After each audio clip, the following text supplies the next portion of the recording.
ফিরে এলাম বিরতির পর। হুগলি সাংগঠনিক জেলার বৈঠক শেষ। এই জেলার সবকটি আসনে তৃণমূল কংগ্রেসের দখলে, তাই বৈঠকে ব্লক সভাপতি নিয়ে বিশেষ কোনো বিতর্ক কিন্তু তৈরি হয়নি। অভিষেক বন্দ্যোপাধ্যায় যে বৈঠক করছে সেই বৈঠকেই কিন্তু কোনো বিতর্ক আজ তৈরি হয়নি।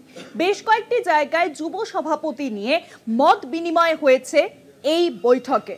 তৃণমূলের সর্বভারতীয় সাধারণ সম্পাদক অভিষেক বন্দ্যোপাধ্যায় তিনি কিন্তু ইতিমধ্যেই জেলা ভিত্তিক বৈঠক করছেন, আর ইতিমধ্যেই হুগলি সাংগঠনিক বৈঠক যে বৈঠক আজকে ছিল তা কিন্তু ইতিমধ্যেই শেষ হয়েছে এবং সেই বৈঠকে কোনো রকম কোনো বিতর্ক তৈরি হয়নি। আরো জানাবেন সরাসরি রয়েছেন আমাদের বিশেষ প্রতিনিধি দেবজ্যোতি ঘোষ। দেবজ্যোতিতে আমরা জানি তৃণমূলের সর্বভারতীয় সাধারণ সম্পাদক অভিষেক বন্দ্যোপাধ্যায় তিনি কিন্তু প্রত্যেক দিনই জেলা ভিত্তিক বৈঠক করছেন এবং ইতিমধ্যেই হুগলির জেলা নেতৃত্বদের সঙ্গে বৈঠক কিন্তু শেষ হয়েছে।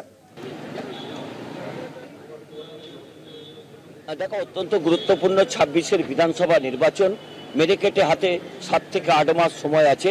তার আগে তৃণমূল কংগ্রেসের সর্বোচ্চ নেতৃত্ব অভিষেক বন্দ্যোপাধ্যায় এবং দলের রাজ্য সভাপতি সুব্রত বক্সি সমস্ত সাংগঠনিক জেলার সভাপতিদের সঙ্গে নিয়ে বৈঠক করছেন।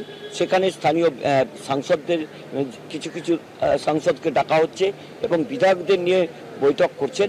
মূলত ২৬-এর বিধানসভা নির্বাচনের রণকৌশল ঠিক করতেই এই বৈঠক। এবং অতি সম্প্রতি ভারতীয় জনতা পার্টি যে বেশ কয়েকটি জায়গাতে তৃণমূল কংগ্রেসকে রাজনৈতিকভাবে ধাক্কা দেওয়ার চেষ্টা করেছিল, সেই এসআইআর নিয়ে কিন্তু তৃণমূল কংগ্রেসের যেমন প্রতিবাদ চলছে সেটাও চলবে। আগামী দিনে আমার পাড়া আমার সমাধান যে প্রতিটি বুথে ১০ লক্ষ টাকা করে দেওয়া হচ্ছে, সেই কাজ যাতে ঠিকভাবে হয় সেই মতোই কিন্তু একেবারে বিধায়কদের লক্ষ্য রাখতে বলা হয়েছে। এই বৈঠক থেকেই কিন্তু ব্লক সভাপতি নির্বাচনগুলো হয়, অর্থাৎ এই বৈঠক থেকে ব্লক সভাপতির পাশাপাশি মহিলা সভাপতি কে হবেন এবং যুব সভাপতি কৃষি সভাপতি কে হবেন সেগুলোই নিয়ে দলের রাজ্য নেতৃত্ব আলোকপাত করেন এবং সেই মতোই কিন্তু আজকে কিন্তু প্রথম পর্যায়ের হুগলির যে সাংগঠনিক বৈঠক সে বৈঠক শেষ হয়েছে। আর এই মুহূর্তে কিন্তু পশ্চিম মেদিনীপুরের যে সাংগঠনিক বৈঠক সেই বৈঠক চলছে। এই বৈঠক অত্যন্ত গুরুত্বপূর্ণ। এখানে কিন্তু একটি বিধানসভা রয়েছে যেটি ভারতীয় জনতা পার্টির দখলে রয়েছে, সেই জায়গা থেকে অত্যন্ত গুরুত্বপূর্ণ এই কিন্তু শ্রীরামপুরে খুব একটা আজকে বিতর্ক তৈরি হয়নি, যদিও মনোরঞ্জন ব্যাপারী বলাগড়ের বিধায়ক রয়েছেন, তিনি বারবার দলবিরোধী মন্তব্য করেন, তাকে নিয়েও খুব একটা রাজ্য সভাপতি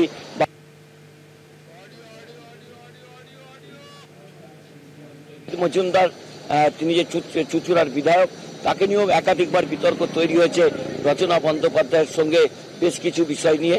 সেই জায়গাতেও কিন্তু দলের পক্ষ থেকে কোনো আলোকপাত করা হয়নি। তবে একটা বিষয়ে বেশ কয়েকটা জায়গাতে মতের বিনিময় হয়েছে, সেটা হচ্ছে বেশ কয়েকটি যুব সভাপতি নির্বাচন নিয়ে অনেকের অনেক রকম তাদের দাবি ছিল। দলের রাজ্য নেতৃত্ব এবং অভিষেক বন্দ্যোপাধ্যায় তৃণমূল কংগ্রেসের সর্বভারতীয় সাধারণ সম্পাদক সকলের কাছ থেকে তালিকা নিয়েছেন এবং সেই মতোই তারা কিন্তু পর্যালোচনা করবেন।